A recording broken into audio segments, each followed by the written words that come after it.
here for the shades that come with a cord loop, they're going to come with a safety device on the bottom. And how to install this is, once you have the shade installed into the window, you want the chain to be as tight as it can. This part is going to go up against the wall, and you see 2 holes here. You have 2 screws that come with your safety devices. The first thing you're going to need to do is this button right here. You press that in to release the safety device to be able to go down and fully extend.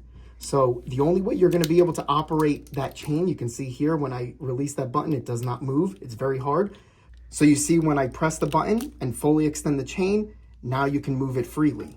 But this is going to get released like that. So the way to keep it down is fully extend it with the button, make sure the chain is tight, and then this bottom hole, it's easier to use your screw that comes in the package to screw it into the wall, and that's going to keep it tight like that. Then you can screw the one up here.